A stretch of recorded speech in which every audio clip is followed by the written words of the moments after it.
Buenos días a todos. Hoy tenemos la charla Situación actual del mercado petrolero mundial que nos va a ofrecer Carlos Rossi. Carlos es economista internacional con especialidad en petróleo, desarrollo económico e historia venezolana, graduado en la American University en Washington, D.C. y tiene una maestría en economía internacional de la Universidad de Sussex en Inglaterra.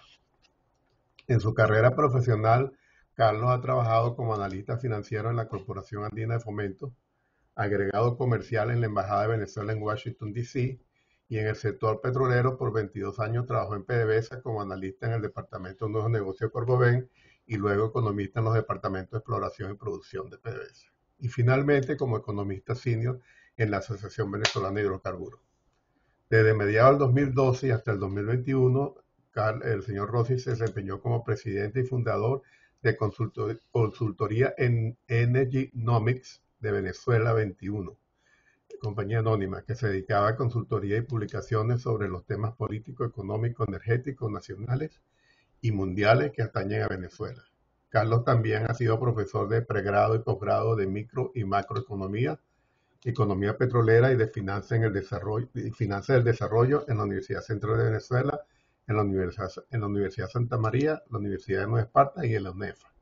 Es articulista en periódicos nacionales, conferencista en numerosos foros nacionales e internacionales, y entre sus numerosos trabajos publicados destacan un modelo econométrico de la función de exportaciones de Corea del Sur del Banco Central del año 1991 y ha publicado 4 libros: Caída y auge de América Latina en el año 2000, El epílogo del petróleo en el 2007, que también fue publicado en inglés en Nueva York con el título de Completion of the Oil Era en el 2010, The Energy Within Economics, también publicado en Nueva York en el 2012, sobre el impacto del factor energético en las funciones económicas y en la prosperidad humana, y su última obra publicada en Suiza el año pasado, titulada The Rise and Fall of the Oil Nation Venezuela, que describe la completa historia política, petrolera y económica del país desde las épocas coloniales hasta el presente. Actualmente el señor Rossi es consultor privado en temas económicos petroleros y es profesor de la Universidad Central. A Carlos, adelante Carlos. Ok, muchísimas gracias a VAPA y en especial a Carlos Sánchez por brindarme esta oportunidad y a todos ustedes por asistir, tanto amigos como extraños, por igual.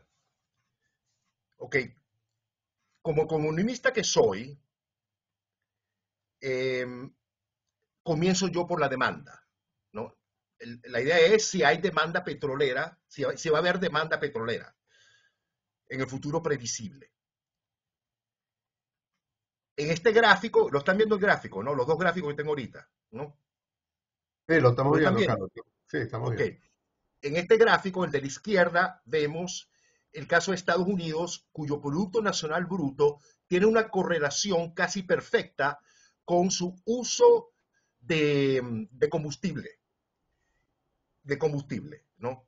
Y en la derecha vemos el mismo gráfico para el mundo que tiene una correlación de casi perfecta, de 0,98. La casi perfecta correlación entre el crecimiento del PIB y el consumo petrolero tanto de Estados Unidos como el mundo llega a la conclusión de que la prosperidad de ambos hubiese sido imposible en el siglo XX y lo que va del siglo XXI sin el creciente consumo del petróleo en sus industrias, transporte, agricultura y servicios. Como dijo Daniel Yergin en su premiado libro, la civilización industrial colapsaría si los pozos petroleros algún día se secaran. Yo cuando estaba de grado comercial en Washington, me acuerdo que una periodista se me acercó y me dice, tu país depende mucho del petróleo. Y yo le contesto, ¿y el tuyo no? El tuyo también depende. Yo dependo en venderlo, tú dependes en comprarlo. Y es la verdad. Le tomó a toda la historia de la población mundial cruzar 1.000 millones de personas que lo hizo en el 1804. Las 2.000 millones de personas las cruzamos en 1927 y las 3.000 millones en 1960, que fue el año que yo nací. En apenas 64 años después llegamos a 8.000 millones. Factores como mejor dieta, higiene, medicinas que minimizan la mortalidad infantil e incrementan los años de promedio que vivimos, tienen mucho que ver. Pero es indudable que la prosperidad que nos trajeron los hidrocarburos también influyeron decididamente a ese crecimiento de la población. Antes tomaba 300 años para que se duplicara la población mundial y en los últimos 64 años creció en 167%, a 8.000 billones que tenemos ahora. La energía es la garantía del dinero. Aquí vemos en este gráfico como los países que más energía usan son los países que mayores ingresos y estándares de vida tienen. América del Norte y Europa Occidental, en un lado del gráfico, y en el otro extremo vemos a la África del Medio Oriente, el Asia Pacífico y la América Latina como en el medio. El uso de la energía y el desarrollo económico son inseparables. Donde hay pobreza de energía, hay pobreza absoluta. Y donde existe la disponibilidad de energía aumenta, los estándares de vida aumentan también. Esta es una cita que se le atribuye a Charles Hall, que fue un ecologista y el que editó mi último libro de la historia de Venezuela. Y esa cita dice lo siguiente: la energía es la garantía del dinero. La producción de la riqueza de todas las naciones depende mucho de la oferta asequible de energía. De ese modo, todos los elementos que constituyen la prosperidad, incluyendo el dinero, cabalgan sobre la espalda de la energía. En la granja, bueno, el petróleo está presente en todas las actividades de la granja, en la siembra, la irrigación, las cosechadoras, distribución y procesamiento, transporte por tierra y mar, pesticidas, herbicidas, bueno, todo eso ustedes lo saben. El fertilizante sintético, que es la conversión de Faber y Bosch, ¿no?, es hecho a partir del petróleo y gas natural para producir amonia de nitrógeno, y eso comprende el 80% de hidrocarburos. Los fertilizantes más comunes y baratos, como el amonio, la urea, nitrato, fosfato y potasio, son hechos a base de petróleo y expandió grandemente el rendimiento de la agricultura, así como el rango geográfico donde se podían sembrar esa agricultura. Estas máquinas que ustedes ven son hechas con petróleo y se mueven con petróleo. Hay países que son muy grandes, como Australia, Estados Unidos, Canadá, la misma Rusia, China, donde la siembra de la comida es lejísimo de donde se consume la comida, desde Kansas a Nueva York. Y, por ejemplo, y bueno, tienen que ser transportadas, ¿no?, en camiones grandes refrigerados. Se estima que sin los insumos de hidrocarburos, el rendimiento de las granjas caería entre 40 y 50% y la población sería mucho más pequeña. Bueno, en la industria también hay mucha demanda, ¿no? A todos estos productos que son muy familiares a nosotros y que definen nuestros estándares de vida, bueno, que todos los conocemos, ¿no?, vitaminas, esmaltes, lentes de contacto, auriculares, champú, todo eso no los voy a leer todos, ¿no? Pero todos esos productos son hechos a base de petróleo. Solo el plástico aumentó en 2 millones de toneladas métricas anuales desde 1950, la producción de plástico. Y eso aumentó de 2 millones de toneladas métricas a 234 millones de toneladas métricas anuales en el 2000.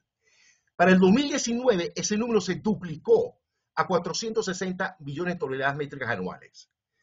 Y menos del 10% del plástico se recicla. Un mundo moderno sin plástico es inimaginable. El plástico, como saben, es liviano, versátil, barato, fuerte, fácilmente moldeable y duradero.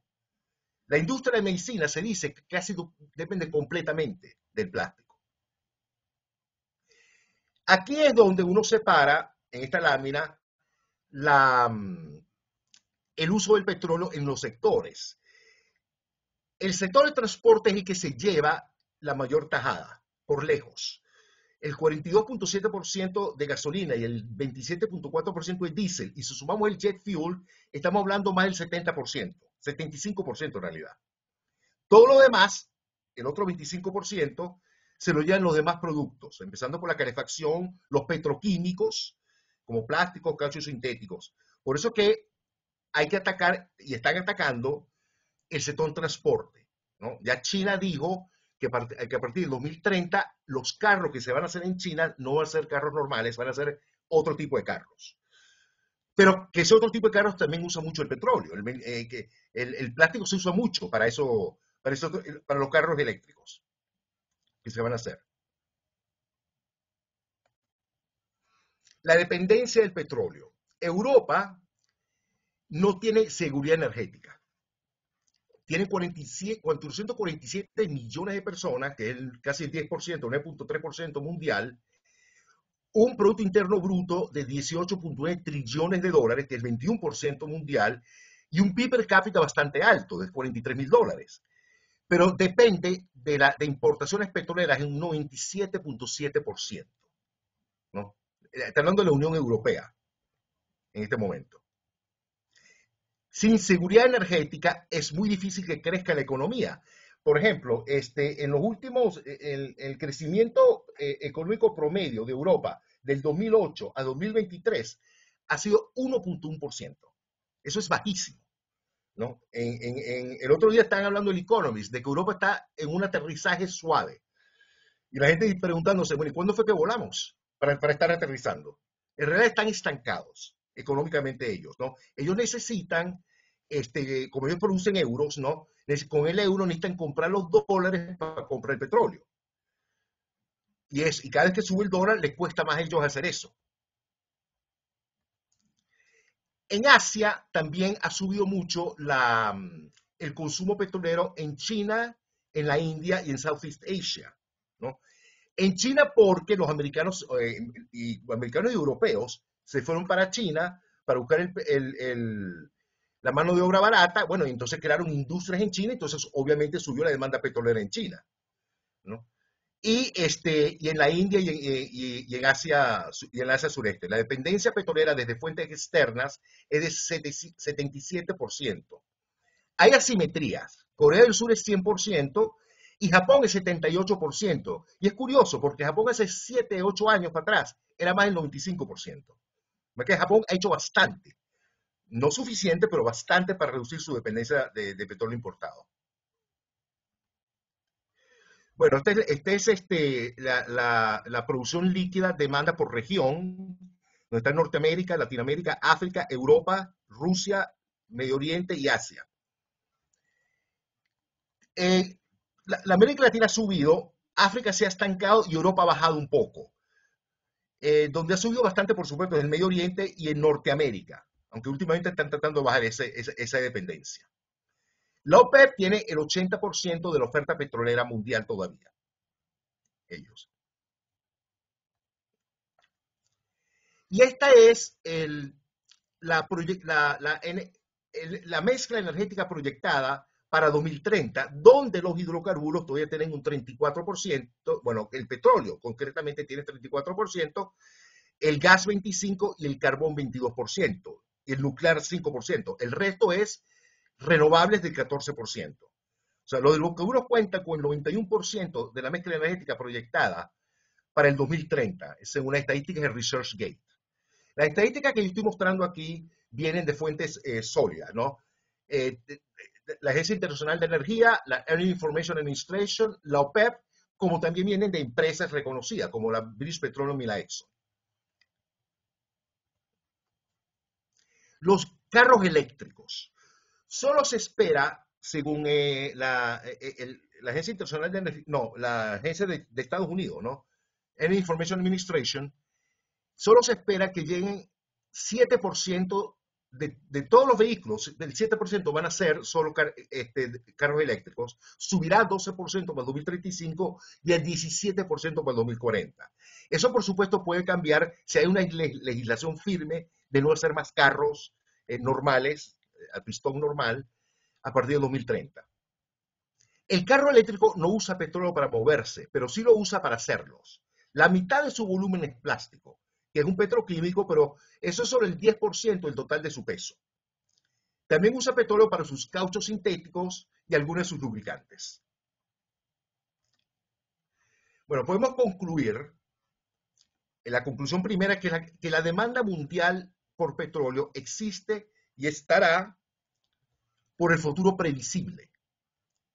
aunque en menor medida a partir de 2030, sí por legislación mundial afectan mucho el transporte, que es lo que se espera y lo que se tiene que hacer en realidad. Ahora vamos a la oferta. Si estoy hablando demasiado rápido, que alguien me lo diga.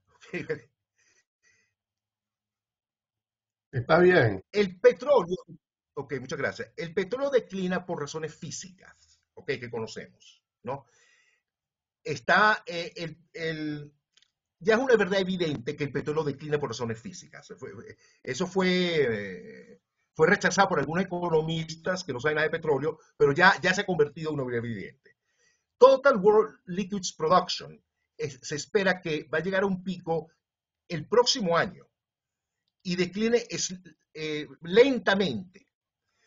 El output, la producción de crudo y condensado es muy difícil que se recupere a los niveles que tuvieron en el 2018, que fue más o menos unos 100 millones de barriles diarios. Ahorita es más o menos 94. Es difícil que se recupere en este momento. Bueno, aquí vemos que quiénes son los países que tienen la oferta. El 80% de la oferta lo tienen estos países que están viendo. Venezuela es el que más. Y eso no incluye el grueso de la faja del Orinoco, después hablamos de eso, ni el Cretáceo, que yo no sé nada del Cretáceo, excepto que me han dicho que hay bastante. Lo único que sé. Es un secreto de Estado. Venezuela tiene el 18% de las reservas con 304 mil millones, con 304 millones de barriles diarios.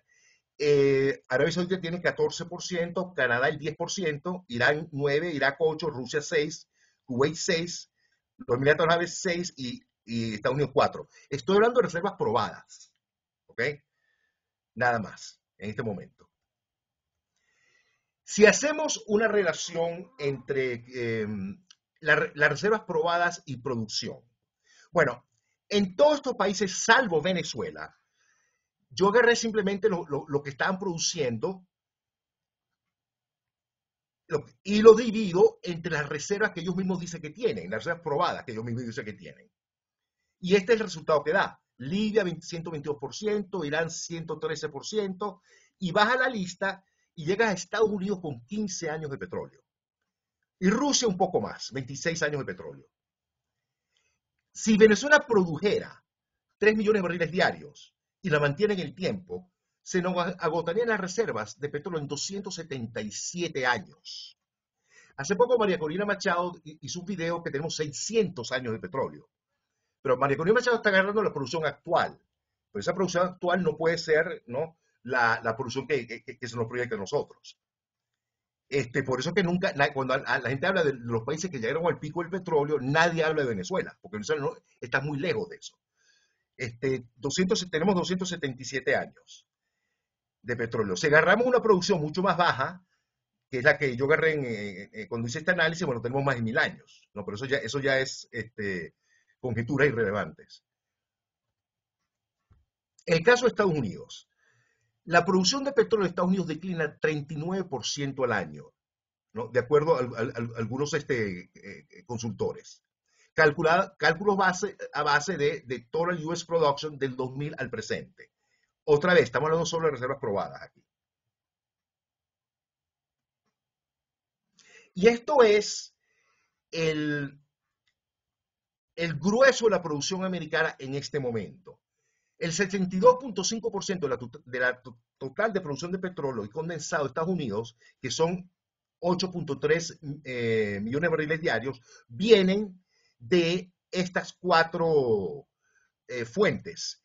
Pero la Permian es la única que está subiendo. Y eso te agarra el 40% de toda la producción petrolera. Las demás sí están produciendo, pero ya se estima que llegaron a su pico y están en una declinación lenta, excepto la Permian. Bueno, esto es para los que hay gente que cree que la tecnología es gratis. La tecnología no es todo excepto gratis.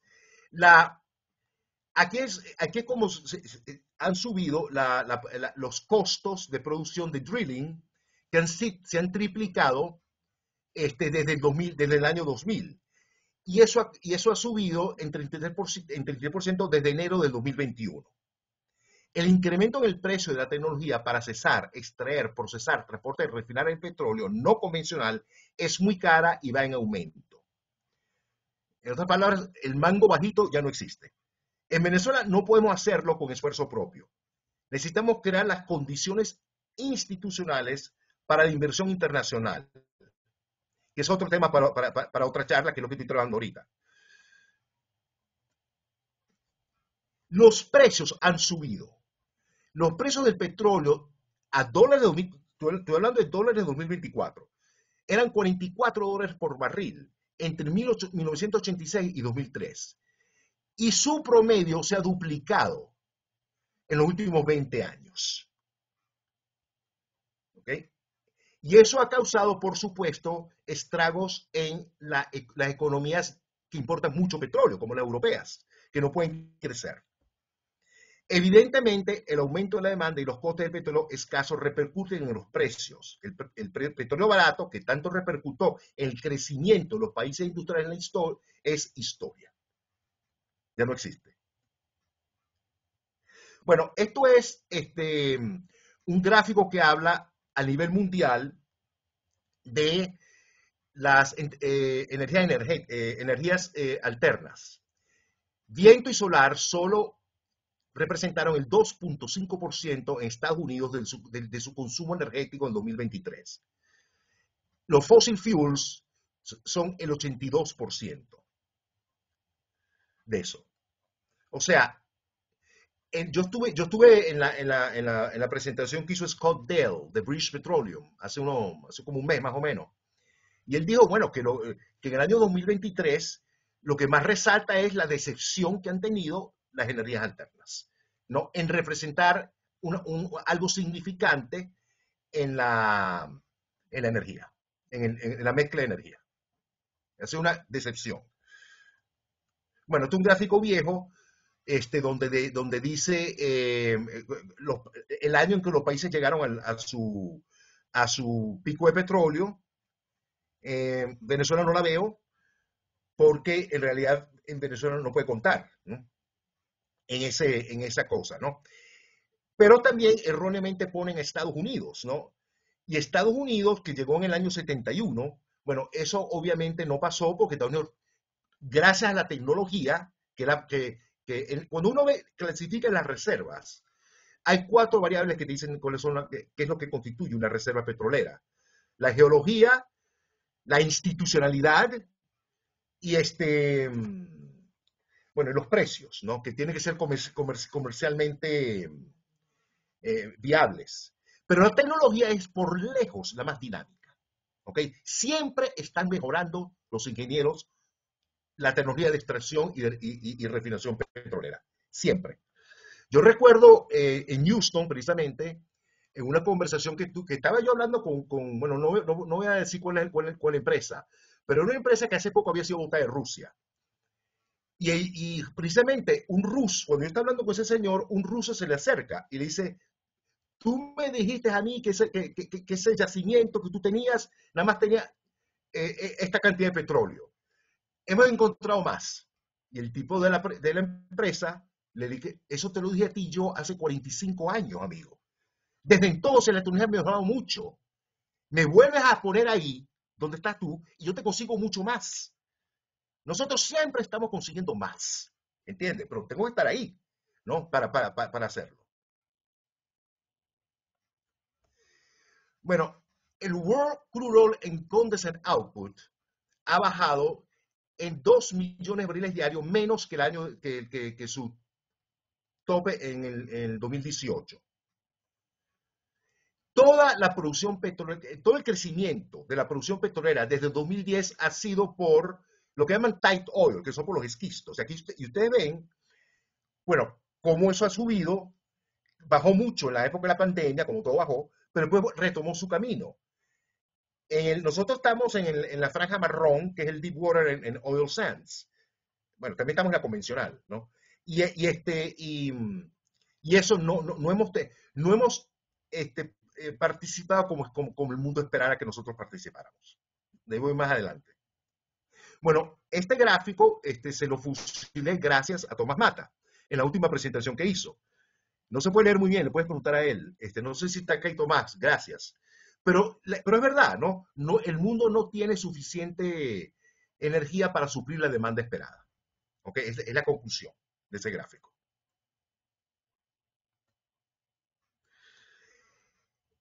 En la práctica no existe transición energética. Este es el mismo gráfico que hice anteriormente, pero para el mundo entero, no para Estados Unidos nada más, ¿no? Un mundo potenciado por energías renovables está muy lejos en el futuro, basado en tasas de crecimiento actual. En 2022, el viento y el solar solo representan el 5% del uso de la energía global. Si sumas la nuclear, es menos del 9%. Nadie ha inventado la tecnología de hacer fertilizantes con el viento o de hacer plásticos con el sol, ¿no? O sea, en la práctica no existe transición energética de verdad.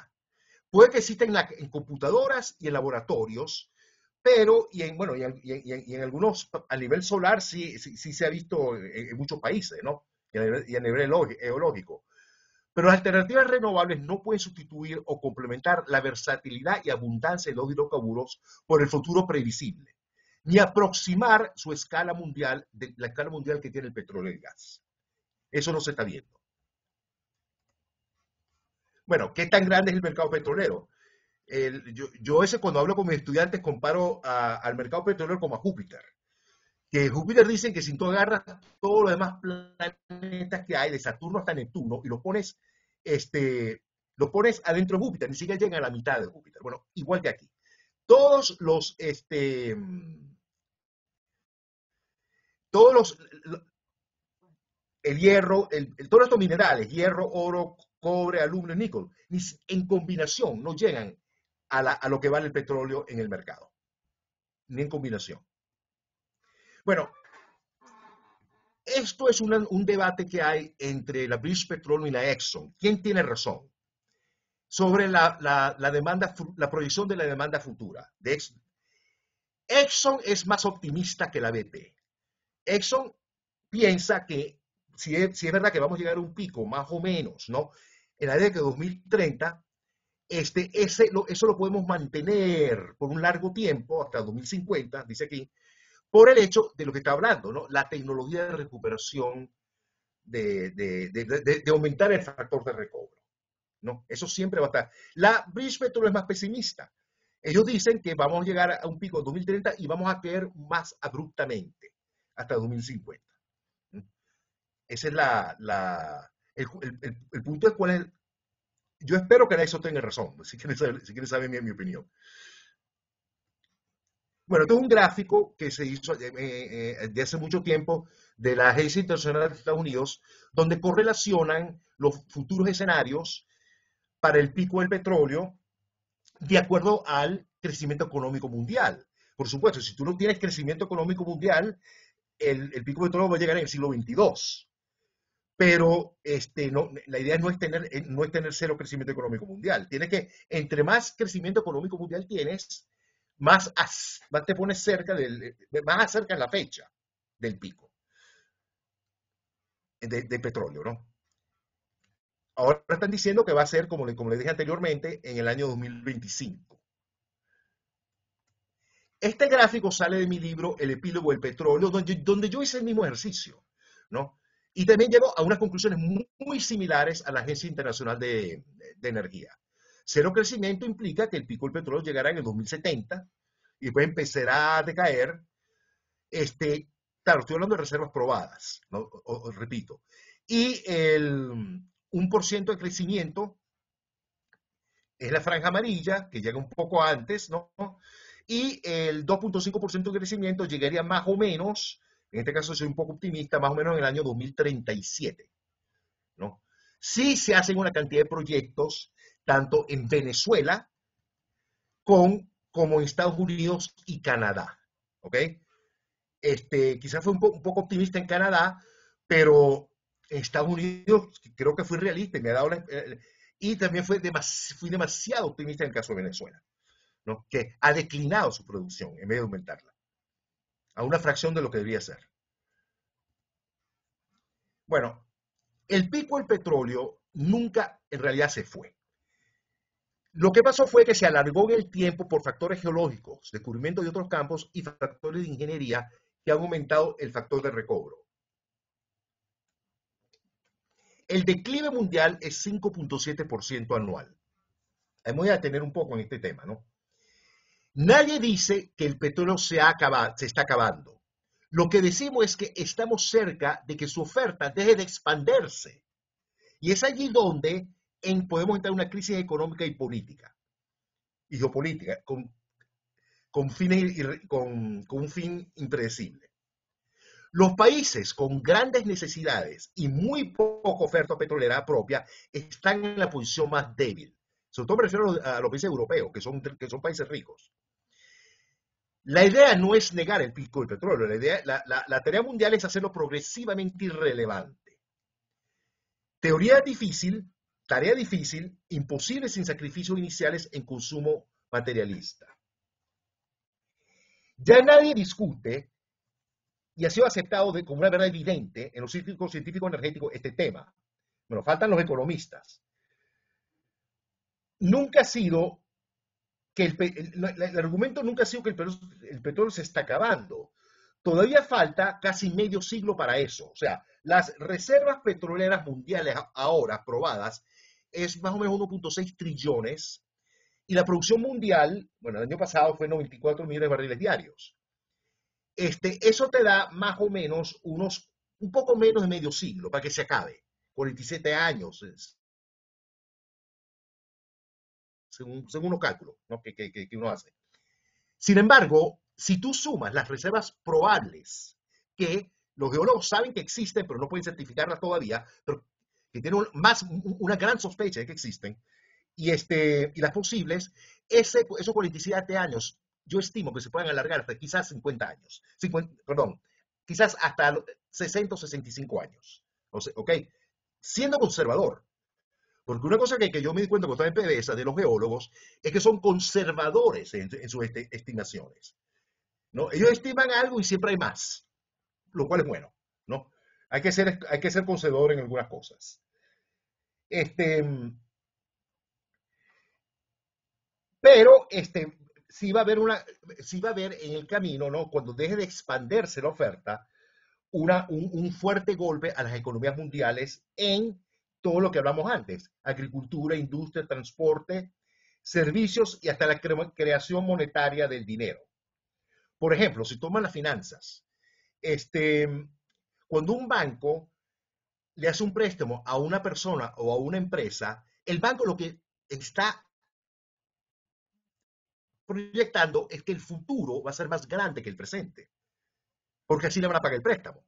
Pero si el banco está proyectando que el futuro va a ser más pequeño que el presente, es muy difícil que ese préstamo, ¿ok?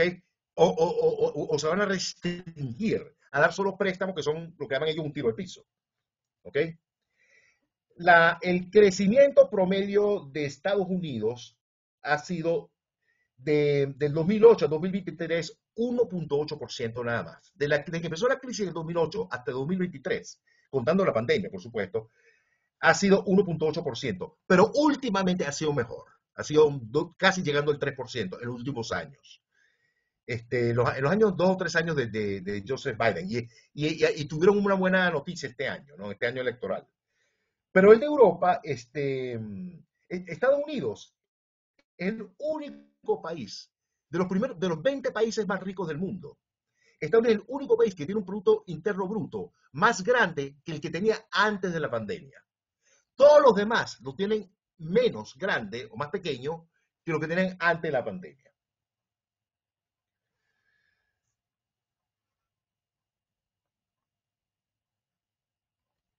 Bueno, esto es un gráfico que acumula todo, ¿no? Lo que hemos hablado.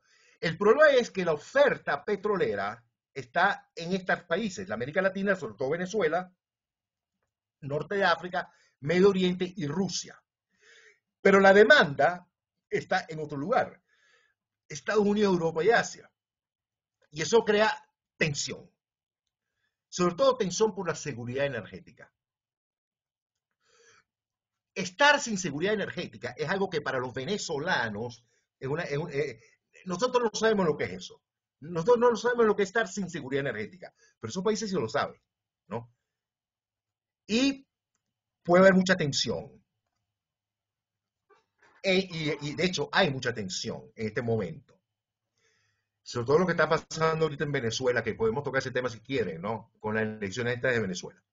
Bueno, este es un gráfico nada más que tengo, el único que tengo sobre el impacto ambiental, porque es importante hablar.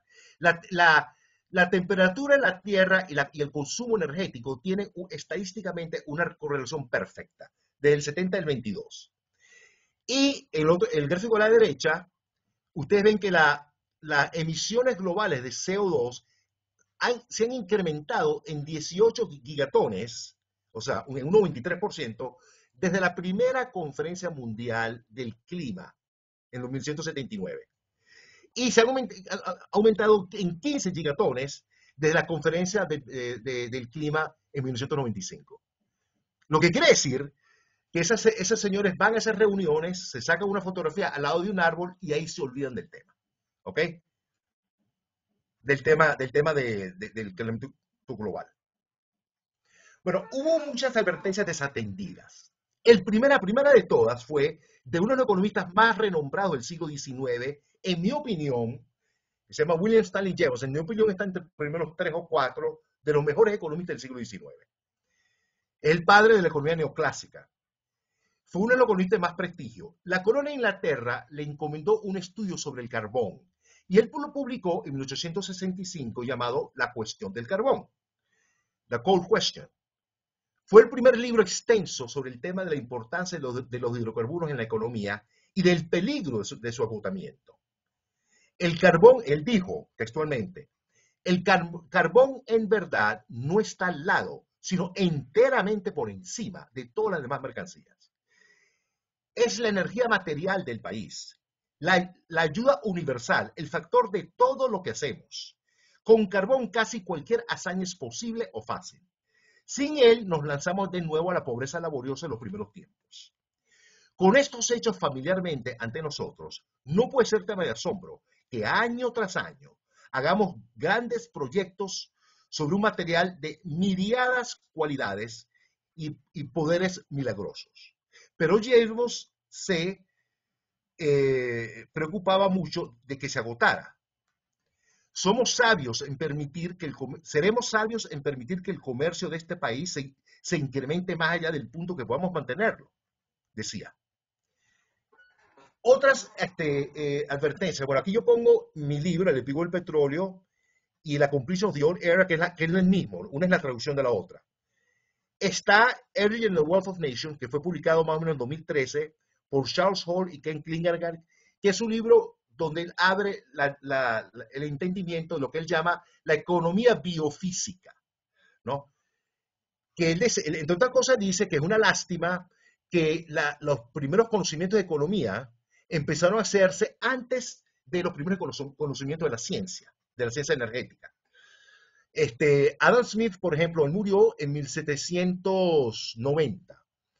Y un tipo llamado Young, un científico llamado Young en Inglaterra, describió lo que era la energía en 1805, o sea, 15 años después que él murió. Y eso es una lástima, porque la energía entonces la economía empezó a verse de una ciencia social, cuando en realidad es una ciencia científica también. Es social y científica, las dos cosas. Small is Beautiful, un libro también imperdible, escrito en el 73, Lo pequeño es hermoso, por E.F. Shoemaker, donde él decía, señores, hay un problema con la energía, tenemos que consumir lo mínimo posible de productos energéticos, no boten nada, decía él, ¿no? Porque tenemos que conservar todos los productos que se hacen con la energía. Bueno, en los límites del crecimiento, eso fue el Club de Roma de 1970, donde ellos decían, o proyectaban, ¿qué pasa si se duplica, si se multiplica la producción petrolera, hasta dónde y cuándo se va a acabar? Y más o menos tuvieron razón, ¿no? Ellos decían más o menos 2018, 2019 que el mundo va a empezar a tener problemas, ¿no? Ahora, ¿por qué fueron desatendidas? Uno, la inercia. Es extremadamente difícil extirparse de la dependencia del petróleo sin alternativas renovables, eficientes, versátiles, baratas, ecológicas y seguras. El mundo nunca ha pasado de una energía eficiente a una menos eficiente. Eso jamás ha pasado. Y no se sabe qué va a pasar cuando pase. La segunda razón es que mucha gente gana mucho dinero desatendiendo ¿no? Eso. Las inversiones de las renovables son inmensas. Es más fácil correr la arruga hacia generaciones posteriores. Pero el problema está que esas generaciones posteriores ya están aquí, ¿no? Somos nosotros y somos nuestros descendientes. Ok, conclusión 2. La oferta mundial de petróleo está declinando, salvo en pocos países, y no existen alternativas energéticas que puedan reemplazar el petróleo en toda su extensión por ahora. El mundo necesita tiempo para desarrollar alternativas renovables. El mundo necesita una transición energética sin la cual estaría en profunda y prolongada depresión económica con consecuencias geopolíticas impredecibles. El mundo necesita una transición energética y que Venezuela sea parte de esa transición. O sea, nosotros no solo necesitamos recuperar nuestra industria petrolera para nuestros beneficios propios de Venezuela, sino que el mundo necesita que nosotros recuperemos nuestra industria petrolera para sacar más petróleo del mercado. Bueno, como decía, Venezuela tiene el 17 o 18% de las reservas mundiales de petróleo, pero hubo un estudio que se hizo en los años 2000, más o menos, y se publicó en el año 2009. Lo hizo Ryder Scott por 3 o 4 años que les tomó, y lo recogió el US Geological Survey, y que estimaba en la faja del Orinoco nada más, un volumen medio de 513 billones de barriles de petróleo técnicamente recuperable. O sea, yo estaba hablando del petróleo técnicamente recuperable nada más, ¿no? Sin la economía y sin más nada, ¿no? Donde la tecnología existe para recuperarlo. El rango es de 380 a 652 billones de barriles. La faja del Orinoco tiene una de las grandes acumulaciones de petróleo recuperable. Eso nos coloca a nosotros en Venezuela en una posición privilegiada. Nos toca responder porque si no, otros países responderán dentro de nosotros. Ya sabemos lo que le pasó a Venezuela, por ejemplo, con el reclamo en Esequibo. Guyana pudo conseguir el respaldo de 53 países y una decisión unánime del CPI, y a Venezuela no la respaldó nadie, porque nadie quiere que PDVSA PSUV maneje ese petróleo. Yo lo entiendo a ellos. Yo entiendo que Venezuela tiene razón, ese reclamo en ese equipo, pero también no entiendo la posición de ellos. Yo no le voy a dar todo ese petróleo a la gente que arruinó a PDVSA. Es una posición perfectamente entendible.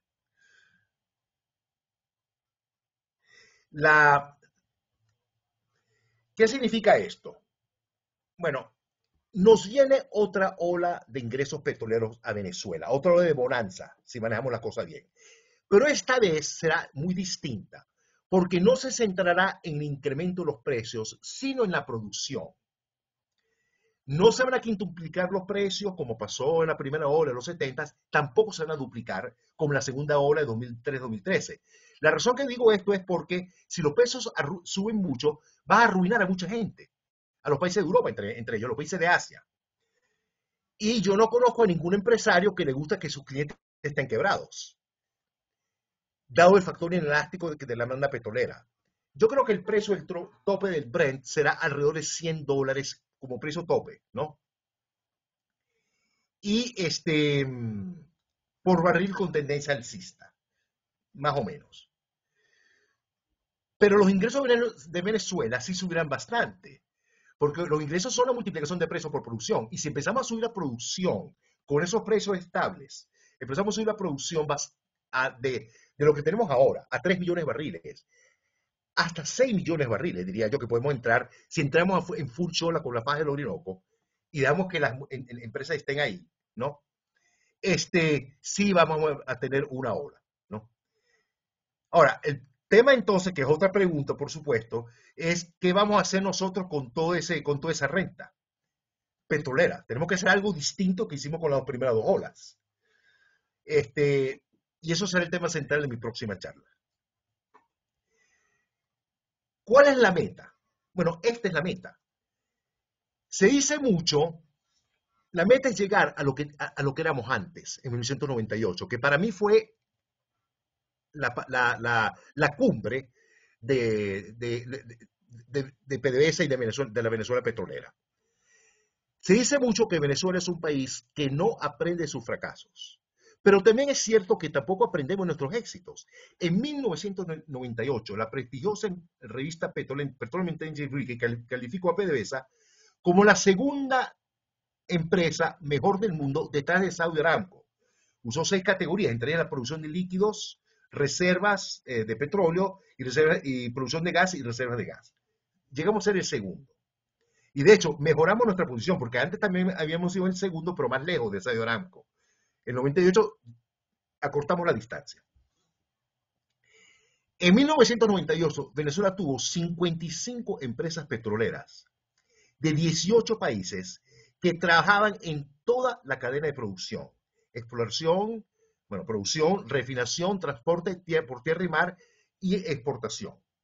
Ahora existe ese mismo número de empresas, más o menos, aplicando a los FAC, que es la oficina que controla las sanciones, porque quieren volver a entrar en Venezuela. Hay 55 empresas petroleras queriendo entrar en Venezuela y que la deben operar. ¿Ustedes se imaginan a Venezuela con 55 empresas petroleras? Otra vez, lo bien que estaríamos. Pero tenemos que crear las condiciones para eso. Y esas condiciones no solo son petroleras, son institucionales, son económicas, son políticas y también son sociales. ¿Ok? De alguna forma tenemos que estimular la parte social, que es un trabajo que estoy haciendo ahorita, ¿no? Tiene que ser algo holístico. Bueno, termino la presentación con 2 de mis frases favoritas. Una la hace el griego Hipócrates, que la están leyendo aquí, el, el tiempo, ¿qué es el tiempo entre el tiempo y la oportunidad? El tiempo existe cuando la oportunidad existe. Y la oportunidad existe cuando ya no queda mucho tiempo. Y una de Keynes, del gran economista Keynes del siglo XX, inglés: los economistas no somos responsables de las civilizaciones, somos responsables de la posibilidad de civilizaciones. Muchas gracias. Eso es todo. Muchas gracias a ti, Carlos. Excelente la charla y creo que nos deja mucho que pensar. Vamos a proceder a las preguntas que están en el chat. Hasta este momento hay solo 2 preguntas. Si quieres, puedes dejar de compartir, Carlos. Vamos entonces con las preguntas. Bueno, ahora sí hay un bojote de preguntas. La primera pregunta: ¿el crecimiento económico de Estados Unidos se deberá a que prácticamente condonan las deudas y le regalan dinero a la gente para que puedan consumir más bienes y servicios? ¿Me oyen? Sí, Bueno, sí. hubo durante la pandemia un tremendo programa llamado, creo que se llamaba CARES, ¿no? Que sí le daba a mucha gente que quedó desempleada, que quedó afuera por la misma razón de la pandemia, mucho dinero, ¿no? No me acuerdo cuál. Por ejemplo, yo tengo un hijo mío que está allá, que recibió algo, que me decía, pero eso ya se está, o sea, lo están bajando bastante porque ya no están en pandemia. El crecimiento económico de Estados Unidos en los últimos años ha sido bueno, ¿no? Pero ha sido más que todo por resiliencia. Había un crecimiento un poco en el consumo, pero no creo que se deba ya tanto a eso, a que le estén dando dávidas a las personas que sí tuvieron que hacerlo por la misma pandemia, ¿no? En ese sentido. Pero ya eso se está graduating down en este momento. Ok. Te preguntan cuál es la vida útil que le ve al petróleo pesado venezolano en un mundo encaminado a la transición energética.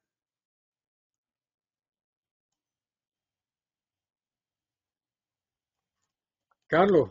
Yo doy una vida útil muy grande, me escucha, ¿no? Una vida útil muy Sí. grande al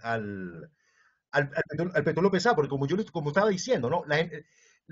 Hay una decepción, ¿no? En las alternativas energéticas. La gente está diciendo que el mundo se está yendo a un mundo a sustituir el petróleo, que tienen que hacer eso, ¿no? Porque el petróleo es finito, pero es mucho más largo el camino de lo que ellos esperaban, sobre todo en algunos sectores. Como dije, uno no puede hacer fertilizantes con el sol, ni plástico con el viento, ¿ok? Para eso tú necesitas hidrocarburos. No tiene que ser petróleo, pero tiene que ser gas, que también es finito.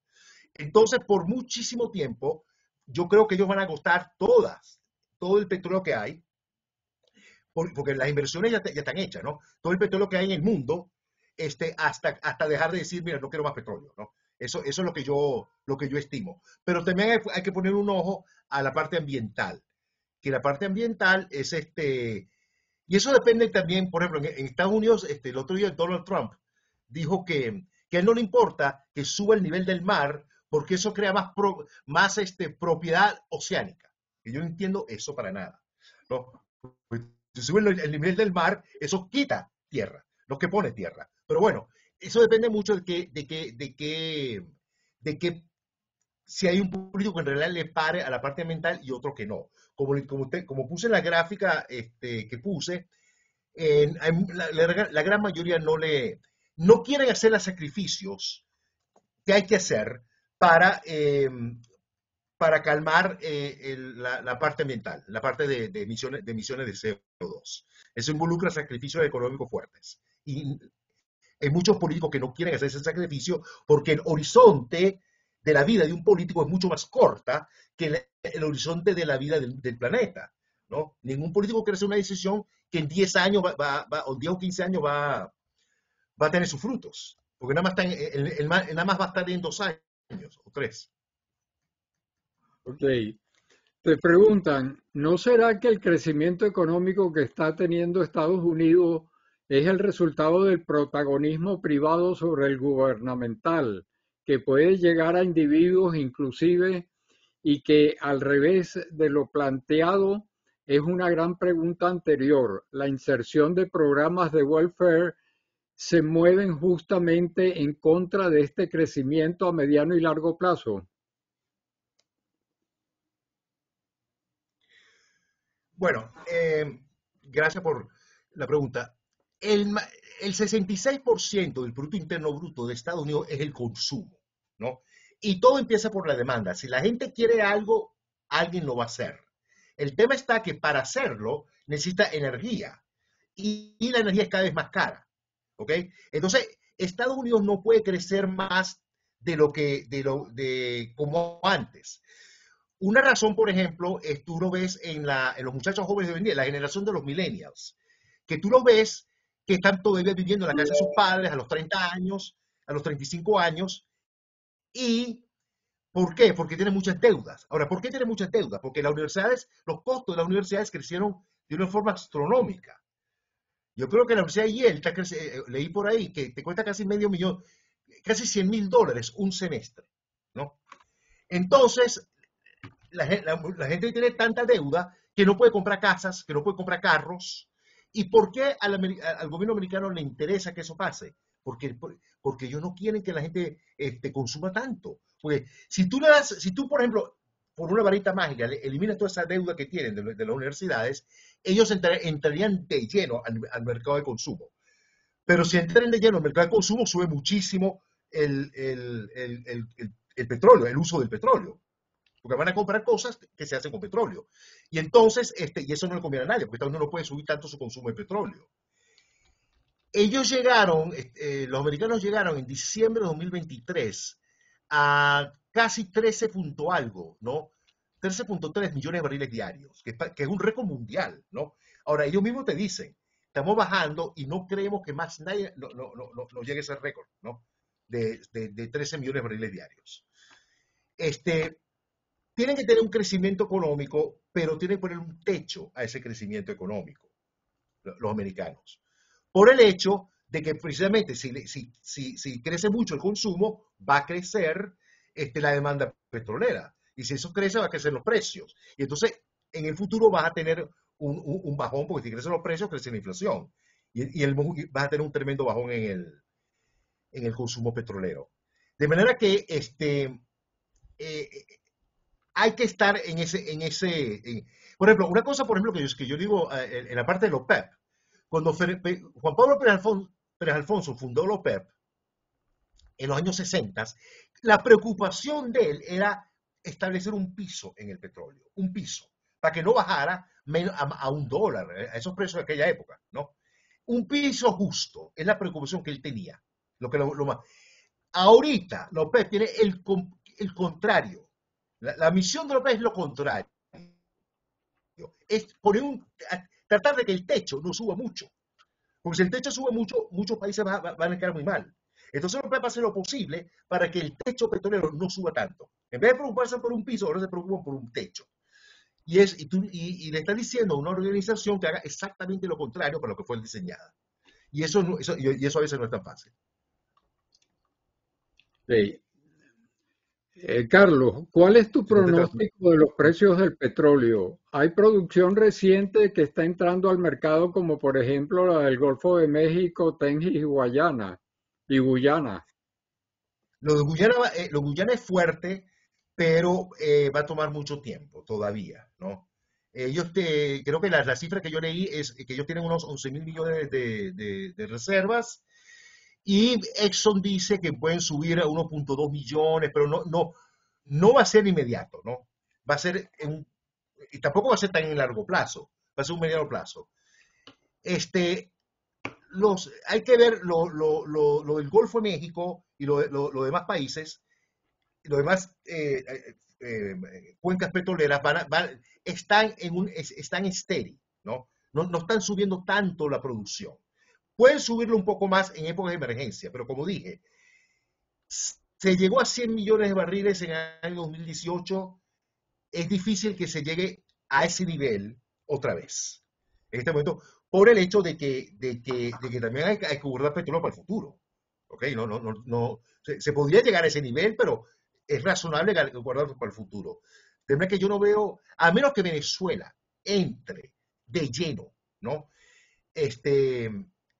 Al campo petrolero, y eso va a ser difícil, ¿no? Porque por los problemas políticos de Venezuela y los actores internacionales, ¿no?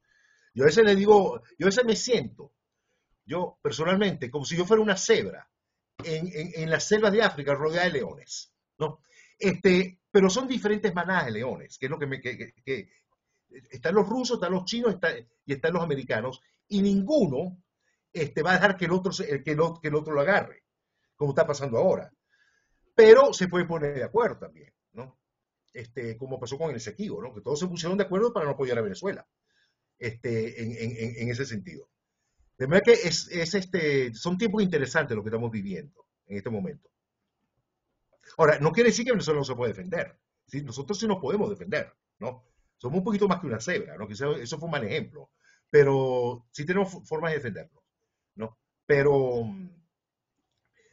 sí, en ese momento estamos. La gente quiere que Venezuela se arregle para que empiece a producir de lleno petróleo, para que las economías para que bajen los precios y las economías tengan un poco de oxígeno para crecer económicamente, que necesitan hacerlo, porque hace mucho tiempo que no crecen, y cuando tú no creces económicamente tienes problemas políticos en tus países, como estamos viendo en Europa, ¿no? Francia entre ellos, Alemania.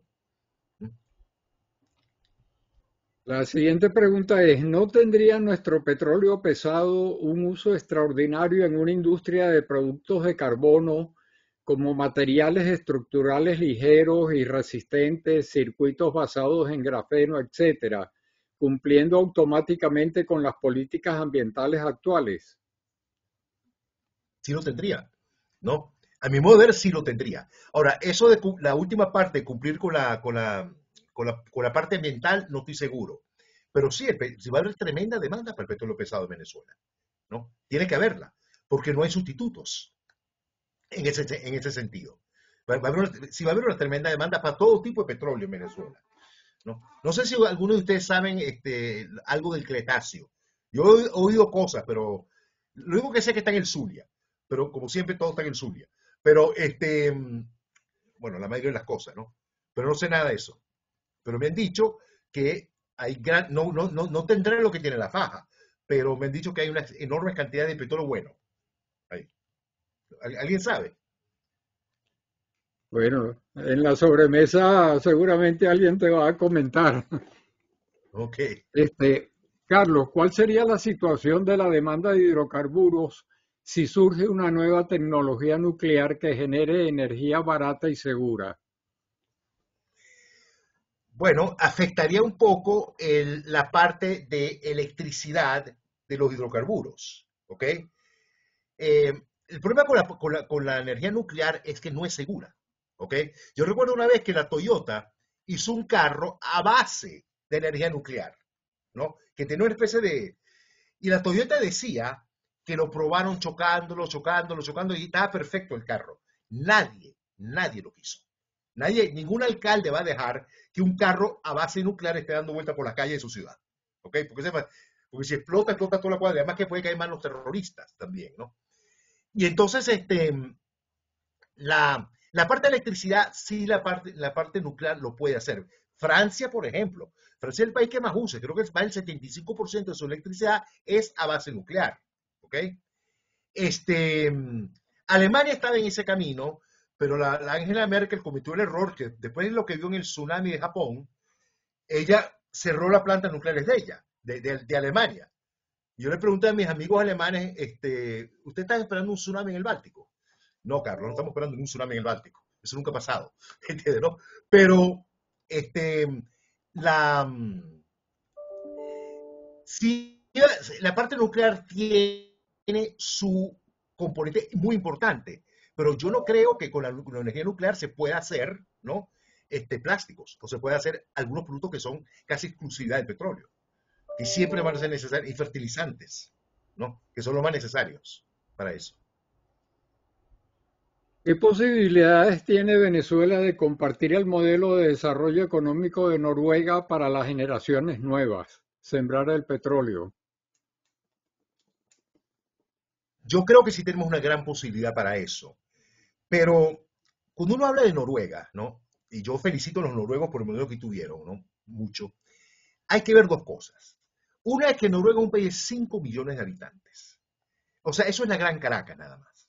¿Ok? Es un país pequeño. Y segundo, que es un país que no está rodeado de países pobres.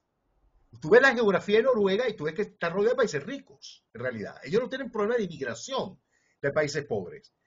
Yo me acuerdo que yo le decía bueno, que es una comprensión que no está en la misma escala prácticamente. Nosotros tenemos 30 millones de habitantes y si tenemos gran parte del problema que hubo, por ejemplo, lo que llaman la Cuarta República de los años 70, 80 y 90, después de la guerra de Yom Kippur, es que la población de Venezuela se incrementó muchísimo por migración de países pobres. ¿Ok? La gente no habla mucho de eso. Claro, esa gente ya no es colombiana, ya son venezolanos, obviamente, ¿no? Pero cuando la gente hablaba de que tenemos 85% de pobreza, yo decía, esa pobreza es importada, amigos, gran parte. ¿Entiendes, no? Noruega no tiene ese problema. ¿Ok? Bueno, ahorita es al revés la cosa, gracias a este gobierno. Ahora nosotros somos los que estamos inmigrando. Creo que Colombia tiene 3 millones de venezolanos ahora, leí, ¿no? Y leí una noticia ahorita que se están llegando 400.000 personas a España, ¿no? Se han ido en el último semestre, nada más, casi 240 por semana se están yendo después de las elecciones. María Corina Machado dijo que del fraude del 28, la inmigración hacia Brasil ha incrementado muchísimo, ¿no? Ahora la cosa es al revés. Pero para contestar la pregunta de Noruega, a mí me encanta el modelo de Noruega. Creo que podemos copiar la parte del fondo, ¿ok? Siempre y cuando no sean los políticos que administren ese fondo. Porque nosotros hemos tenido fondos. Tuvimos el FIB y tuvimos el FONDEM, ¿ok? Pero tenemos que, de alguna razón, buscar alguna fórmula, ¿no? Yo personalmente recomendaría el Banco Mundial o la FAO o el BID. Señores, encárguense de la renta petrolera. Nosotros no sabemos manejarla aquí, ¿no? Porque tenemos esas presiones. El FIF fue arruinado, el FONDEM se han ido. Yo les puedo mandar una cosa que hizo Transparencia de Venezuela. 174.000 millones de dólares se escaparon por el FONDEM. Así se esfumaron el FONDEM, prácticamente, ¿no? Entonces nosotros tenemos que dejar que alguien más sea el que administre, el que administre la renta petrolera, la próxima renta petrolera que venga, la próxima ola. ¿Cuál es tu opinión sobre la noticia de que los fondos de cobertura y los asesores de comercio de materias primas redujeron sus posiciones largas en los 4 contratos principales de Brent y WTI? No, honestamente hablando, no he pensado mucho eso. Supe la noticia, pero no he llegado a una conclusión en eso, ¿no? O sea, cuando uno reduce su posición larga, es que se está llenando un poco de pesimismo, o que el optimismo lo está retrocediendo, se está llegando un poco de pesimismo, cuando uno reduce una posición larga en un tema, ¿no? En Venezuela hay sectores que piensan, ¿no? Eso de la teoría del malo conocido por bueno por conocer, que piensan que dicen, mire señores, le conviene a Venezuela un cambio de gobierno en este momento, cuando tienen la Asamblea Nacional, el TCJ, PDVSA, el Banco Central de Venezuela, toda la burocracia en su contra. ¿Ok? A ver, un tema de ajuste aquí debemos hacer una negociación de coalición o de cohabitación, porque no es práctico, ¿no?, pensar que estos señores que se detestan entre sí, ¿no? Porque es lo que pasa con con el polo élite y el polo resentido, que se detestan entre sí. ¿No? Yo no me imagino, por ejemplo, a Jorge Rodríguez en un mismo, sentado en una mesa enfrente a María Corina Machado. O sea, no me lo imagino, ¿entiendes? ¿No? Eso es una cosa casi cómo se detestan los dos grupos. Pero hay que buscar un mecanismo de coalición. Y políticamente hablando, lo último que voy a decir sobre este tema es que Venezuela ha tenido antes cambios políticos entre extremos. Eso sí, hemos pasado por ahí antes. Pero nunca ha sido sin los militares enfrente.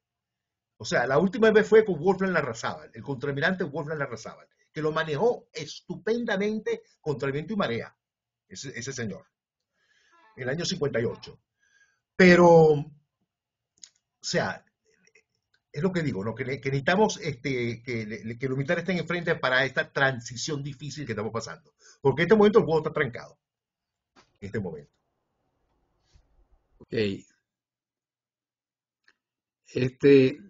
Dado que la población mundial va a ser de 13 millardos de personas para fines del siglo XXI, ¿no sería una absoluta necesidad no dejar afuera ninguna forma de energía por la tremenda demanda que representa toda esa población? ¿No sería realmente temerario tratar de dejar alguna fuera? Yo no me imagino una población de 13 mil millones, de 13 en Venezuela, ¿no? Digo, en el mundo, de 13 mil millones de personas en el mundo. Eso para mí es inimaginable. De hecho, yo creo que 8 mil ya es demasiado. Los países ricos, una de las cosas que está pasando, ¿no? Se está cayendo mucho la tasa de natalidad, ¿no? En los países ricos. Pero también por las medicinas la gente está viviendo más. Pero yo no veo que la población suba más de 10. Y ya 10 me parece que está demasiado. No podemos con tanta gente. Porque entonces va a tener muchísima gente pobre. Ese es el problema, ¿no? Que va a tener muchísima gente sin acceso a los niveles básicos de energía, sin acceso al agua, sin acceso a irrigación, sin acceso a industrias claves, ¿no? Espero que eso no suceda. Es uno de los problemas que había con el informe ese del Club de Roma, que sus análisis de computación tenían una producción bajando muchísimo. Y la gente le preguntaba, ¿y cómo esperas tú que la producción baje? A menos que haya un virus, ¿no? A menos que haya una tremenda... Ahorita está un COVID 2.0, que espero que no pase, por supuesto. Espero que no pase esa tragedia. Aquí hay una última pregunta. La generación de potencia a base nuclear tiene un subproducto muy importante para el funcionamiento de servicios médicos, que son los radioisótopos, particularmente los servicios de medicina nuclear, los cuales no pueden funcionar sin ellos y son extraídos de los desechos de las plantas nucleares. también son usados industrialmente.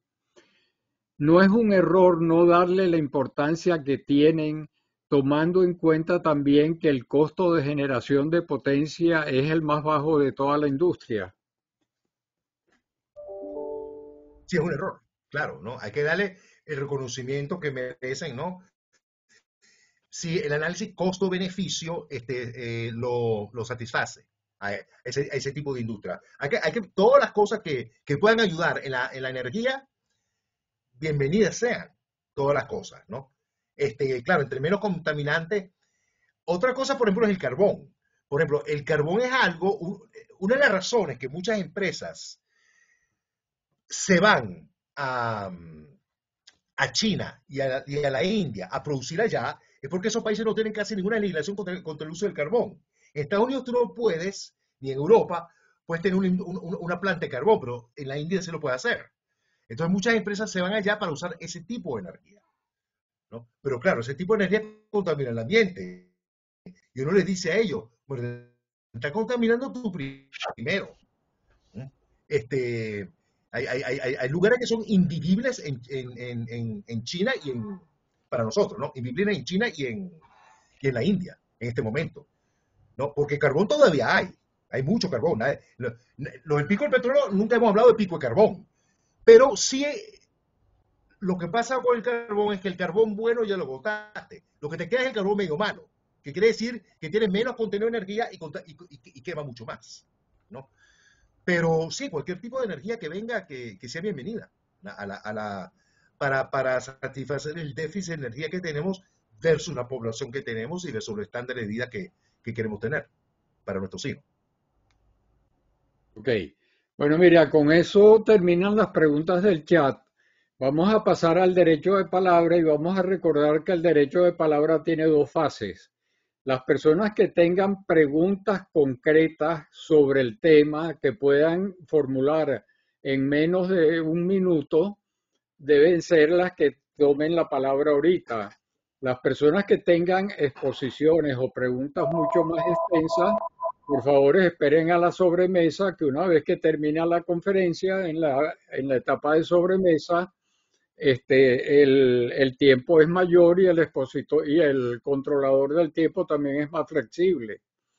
Así que vamos entonces a darle la palabra a Jovito Manrique. Adelante, Jovito, un minuto, por favor.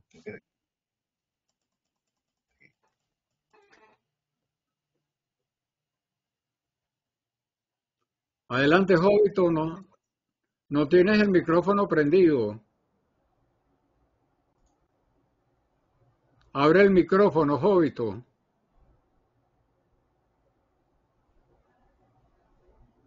Ok, habla ahora. Ahora sí. Bueno, éxitos a todos y gracias por la presentación. Mi pregunta se refiere a que siempre estamos relacionando el petróleo como fuente de energía, pero también tiene un uso muy importante, por ahí lo expuso Carlos, pero muy cortico, con relación a sus otros beneficios, pues, la petroquímica. Entonces, que es una fortaleza que es insustituible, me parece a mí. Adelante. ¿Algún comentario, Carlos? Estoy de acuerdo, ¿no? Quizás fue un poco breve en ese comentario, pero estoy de acuerdo, los productos petroquímicos son insustituibles, empezando por el plástico y los fertilizantes. O sea, eso definen el estándar de vida que uno tiene, ¿no? Eso es lo que separa el siglo XX a, a los otros siglos anteriores, ¿no? Que son el poder del petróleo, no solo en el transporte, sino en los productos petroquímicos. Estoy completamente de acuerdo, ¿no? Y eso es donde tenemos que preservar la cosa, porque en un mundo sin plásticos y sin fertilizantes, en el libro de Bill Gates, que él escribió sobre este tema, ¿no? Sobre los temas energéticos, que yo lo aprecio, porque Bill es un tema completamente distinto a lo que él sabe. Pero bueno, se metió un puñal en eso. Y eso se le agradece, ¿no? Y es notable. Él decía que la población mundial bajaría en 40% si no fueran por la conversión de Fibber-Bosch, ¿no? Que fue el que hizo en 1908 la conversión del nitrógeno con el petróleo para aumentar el rendimiento de la agricultura. Pero eso usa 80% de petróleo. O sea, eso. Sí. Tiene la palabra Rodolfo Márquez. Rodolfo, un minuto. Sí, buenos días. Gracias, profesor Carlos. Gracias por la actualización sobre el mercado petrolero. Mi pregunta va relacionada a cómo usted finaliza su presentación, donde dice que existen muchísimas empresas interesadas en invertir en Venezuela. Y yo he tenido como la noción, la percepción de que se ha creado en Venezuela la idea de que si vienen empresas de afuera, nos van a como robar nuestra riqueza. O sea, el petróleo siendo nuestra riqueza como Estado y las empresas de afuera como robándonos, o sea, como que tomando ventaja o sacando provecho de eso. Y creo que muchos eventos en la historia de Venezuela se relacionan para eso como la nacionalización del petróleo, también un poco la apertura, pero iba en el sentido contrario, pero luego Chávez y su política petrolera. ¿Usted qué opina sobre esto? ¿Hemos cambiado esa visión o sigue en el país o es compartido? Gracias. Yo espero decir que hemos cambiado. Yo nunca supe dónde nació ese complejo, ¿no? Que hay contra la inversión multinacional. Antes que se descubriera el petróleo, en la época de Juan Vicente Gómez, nosotros éramos de los peores países en América Latina en estándar de vida. Ni siquiera llegábamos al promedio de la América Latina. Después de la época del gendarme necesario, que se llamó para el año 58, estábamos muy arriba de todos los países de la América Latina en Producto Interno Bruto, en Producto Interno Bruto per cápita. Todo debido, bueno, al orden que se dio en esa época, que era necesario, ¿no? Temporal, pero necesario. Y a los ingresos petroleros que estamos, a los ingresos de las concesionarias petroleras que vinieron para acá, que se establecieron, que se les dio libertad para para explorar y para producir petróleo, y pagaban impuestos y pagaban regalía. Claro, la gente dice, se nos están llevando el petróleo, pero bueno, pero que lo están produciendo también, ¿no? Y nos están pagando a nosotros regalías e impuestos que uno podría argumentar que es verdad que eran muy bajas las regalías, muy bajos los impuestos, pero por eso se arregló con la ley de Medina en los años 50, en los años 40, que puso la cosa 50-50, y se le dio más concesiones, y Venezuela prosperó siempre muchísimo con las multinacionales petroleras. Cuando se nacionaliza el petróleo, 2 años después que empieza la guerra de Yom Kippur, se creó el problema del rentismo, ¿no? En la época del primer gobierno de Carlos Andrés Pérez. Pero eso no afectó a PDVSA en sí. PDVSA funcionando muy bien, espectacularmente bien, durante esa época, durante la época del 70 hasta el 98, ¿no? El año, o sea, producíamos más, descubrimos el Furrial, ¿no? Descubrimos, bajamos los costos, hicimos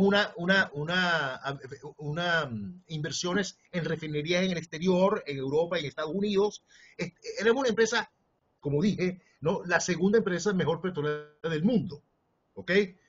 Cuando se termina la gestión de Luis Justi. No le doy a Luis todo ese crédito, porque los que estaban antes también hicieron muchísimo para llegar a eso, pero Luis tuvo mucho que dar, ¿no? Porque es la verdad, ¿no? Ahora, ¿qué pasó? Lo que pasó fue un poco que en los años 90 hubo un bajón muy fuerte en el precio petrolero, cortesía de una muy mal manejada crisis asiática por el Fondo Monetario Internacional. Una crisis que empezó en Tailandia y el Fondo Monetario Internacional, en vez de asegurar que solo fuera esa zona del mundo, aseguró que todo el mundo fuera afectado. No voy a entrar en ese detalle porque es bastante largo. Yo me acuerdo con Ramón Espinaza, ¿no? Hablando de eso en esa época, ¿no? Con él en PDVSA, en paz descanse. Pero, ¿qué pasó? Que cuando bajaron tanto los precios petroleros, empezaron algunos mergers, ¿no? La British Petroleum compró la Amoco, Exxon compró la Mobil, Chevron compró primero la Gulf y después compró la Texaco. Empezaron unos mergers muy importantes y nosotros hicimos lo mismo. Luis Justi, el famoso Barquisimeto en 1997, que ustedes se acordarán, unió a las tres empresas, ¿no? Acabó con las filiales, ¿no? Lo acabó de Marubeni y Corpoven, las unió en un solo techo, que fue muy bueno porque bajó muchísimo los costos, es la verdad, ¿no? Bajó mucho los costos de procesamiento, unió la refinería en el estado Falcón y la cosa empezó a seguir muy bien, ¿ok? Compró la otra mitad de Citgo, porque los precios están bajos, y cuando los precios están bajos es lo que llaman en el argón petrolero un buyer's market, ¿no? Entonces tú tienes que acercarte mucho al cliente, ¿no? Cuando los precios están bajos. Y Citgo es una refinería que te acercaba prácticamente al cliente en ese momento. Los tiempos han cambiado un poco, pero los precios volvieron a subir, ¿ok? Entonces, pero como te digo, la actitud, ¿no? De que las empresas petroleras nos están robando el petróleo, yo creo que ya se acabó. Ya se acabó. Tú ves ahorita, por ejemplo, la gente caminando en el Darién, ¿no? Llegando a Texas. Y eso es 160 kilómetros de selva, más 4.500 kilómetros de todo Centroamérica, atravesando México de punta a punta, que es un país inmenso, México, ¿no? Para llegar a la frontera de Texas, eso toma meses todo esto, ¿no? Para llegar a la frontera de Texas y decir, Yankee, dame un home.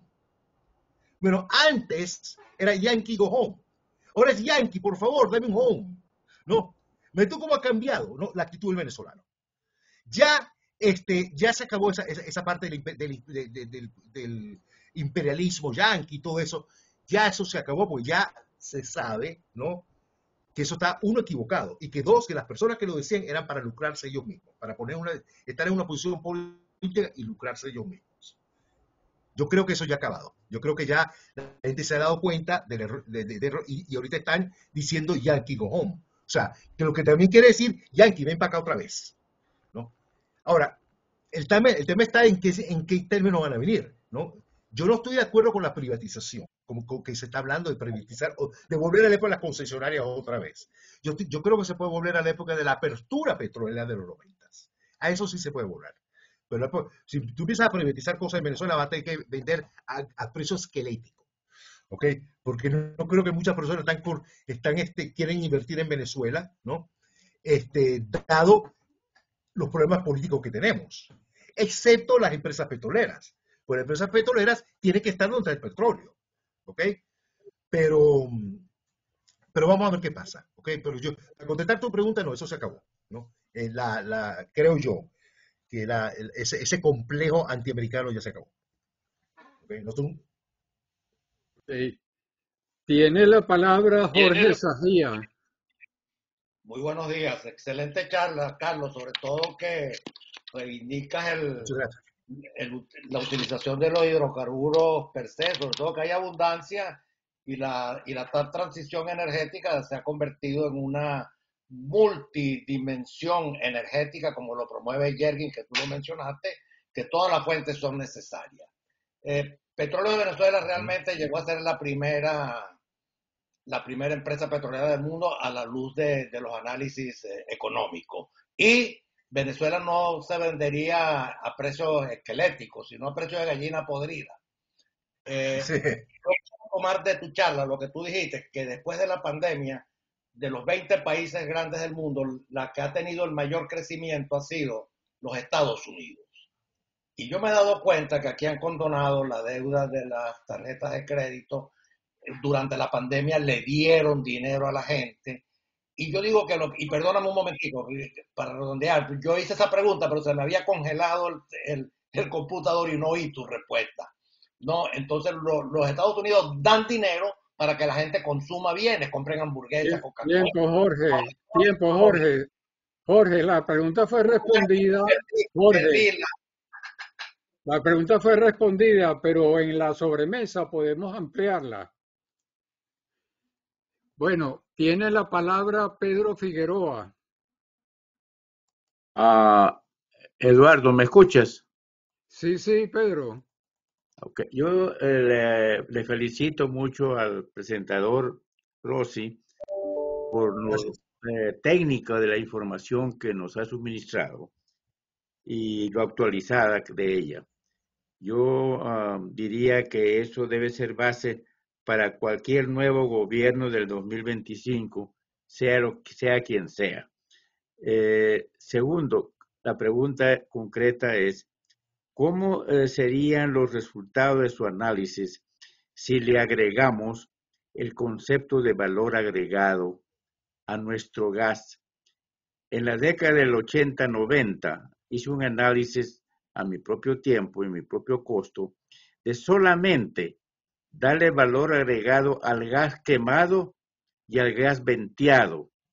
Y encontré novedades tan grandes como que había un producto de eso que si lo hacemos en Venezuela, podíamos venderlo a $1,700 el barril equivalente, cuando en ese entonces el precio del Texas estaba en $28. Esa es una. Bien, La segunda Pedro. sería, además de valor agregado, ¿cómo resultaría su análisis si cambiamos la fórmula de la evaluación económica de los proyectos, en la cual el componente al desarrollo humano sea muy importante? Y para terminar, yo fui el que hice la evaluación económica del desarrollo del Cretáceo del centro del lago en su oportunidad, y también de las evaluaciones de exploración que se hicieron en la península de Paraguaná. Adelante, ¿Y Carlos. bueno, ¿y cuál es le pregunto yo a usted, ¿no? ¿Cuál es las reservas probables del gas allá en el Cretáceo? Bueno, no tengo la cifra en la cabeza de ninguno de los dos lados, ¿no? Pero sí recuerdo que las evaluaciones económicas que me tocó hacer personalmente daban una situación que sí podía pasarse a la etapa de post-exploratoria. Ah, ok. Pero no hay estimaciones de reservas todavía, ¿verdad? Sí, sí. Ah, ok. No las tengo en la mente ahorita. Ok, porque yo he oído cosas muy positivas de lo que puede haber en el Cretáceo. En ese sentido. Mire, En- perdone en- para complementarle la pregunta. Yo estimo que en mis más de 68 años de experiencia en el Zulia, en Venezuela en general, en la industria petrolera, yo encuentro que hay conocido, con certeza, mucho más reservas de petróleo behind the casing, como lo llamamos los ingenieros petroleros, que dejamos de producir por haber jalado demasiado rápido el petróleo durante la Segunda Guerra Mundial y las 3 guerras regionales que tuvo Estados Unidos en Vietnam, Corea, etcétera, etcétera. o sea que producimos demasiado rápido el petróleo, dice usted. Y técnicamente lo jalamos muy rápido por las razones. Recuerda que para la Segunda Guerra Mundial suministramos el 68% del combustible para Estados Unidos y los aliados. No me acuerdo de eso, sí. Yo me acuerdo haber leído de eso. Y eso es cuando yo siempre digo a la gente, ahí es donde nosotros pedimos la oportunidad de oro de recuperar el Esequibo. Porque nosotros, si lo hubiéramos dicho Winston Churchill, mira Churchill, los alemanes te están haciendo un blitzkrieg, ¿no? Todos los días, todas las noches a ti. Tus aviones no pueden despegar sin el petróleo mío. Yo te doy el petróleo, te lo vendo, pero tú me devuelves el Esequibo. Churchill no estaba completamente de acuerdo con eso. Pero bueno, no se hizo. El canciller en aquella época era un señor llamado Carricholo Parra Pérez. Y Edmundo González escribió una biografía de ese señor, ¿no? Para el Nacional. Pero yo no la tengo, pero escribió una biografía de ese señor, de Carricholo Parra Pérez, que en ese momento tuvo la oportunidad de recuperar ese equipo. Esa oportunidad no la vamos a tener más nunca, ¿no? Porque jamás, los países, como yo le dije, no, jamás esos países nos van a dar esa oportunidad a nosotros. Ahora, con respecto al gas, el gas siempre fue como el primo menor, ¿no? Del petróleo. Yo recuerdo que había un chiste en los Estados Unidos, ¿no? Que Estados Unidos que una compañía americana manda a 3 geólogos a explorar petróleo y regresan 2 meses después y la compañía le pregunta, ¿cómo le fue? Tenemos 2 malas noticias. Una, que no conseguimos petróleo, y la otra es que conseguimos muchísimo gas. No, Porque el gas en aquella época era visto como algo malo, ¿no? Pero todo ha cambiado después. Ahora se dan cuenta que el gas es un hidrocarburo que tiene muchísimos usos, pero casi tiene los mismos usos que el petróleo. Lo que pasa es que tiene un contenido energético menor que el petróleo, pero también contamina el ambiente mucho menos que el petróleo, ¿no? Casi no lo contamina prácticamente, ¿no? Y muchísimo menos que el carbón. Y ahorita se está usando, ¿no? Entonces uno se pone a ver con lástima la cantidad de gas que nosotros rentamos y que todo el mundo rentó, no solo nosotros nada más, que todo el mundo hizo, ¿no? Que todo el mundo que tenía petróleo, que simplemente nos hicimos. Eso fue una pérdida de energía muy importante que la vamos a extrañar. Pero todavía tenemos en plataforma de Tana lo que era con muchísimo gas nosotros, todavía, ¿no? En la plataforma del Tana y también tirándose al oeste hacia donde está Perla, donde está la Repsol, que consiguió una columna de gas importantísima ahí, ¿no?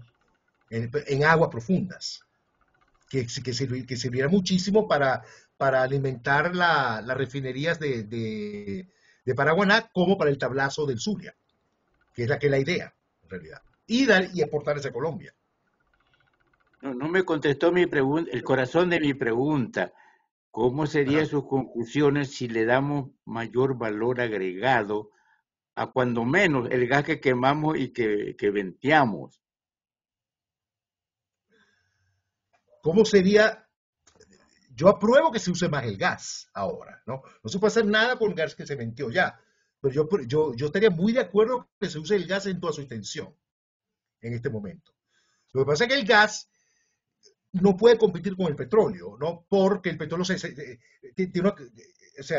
genera mucho más dinero, pero sí se puede hacer los incentivos fiscales, como se hizo en la ley del gas del año 99, ¿no? Que haga que la gente, que las compañías se incentiven a meterse en el negocio del gas, ¿no? Lo que pasa es que, claro, eso es un negocio que son muy a largo plazo y las empresas tienen miedo de lo que llaman los costos sumergidos, ¿ok? De meter dinero y después que cambien las reglas de juego cuando ya metiste el dinero, ¿ok? Eso es lo que hace Venezuela, es un país inestable. Bueno, vamos a cerrar formalmente la presentación. En la sobremesa tengo un comentario sobre el cerro. Gracias, Carlos, estuvo muy buena tu presentación, muy interesante, datos y la interacción ha sido excelente. Te agradecemos y bueno, tú atiendes habitualmente nuestras reuniones.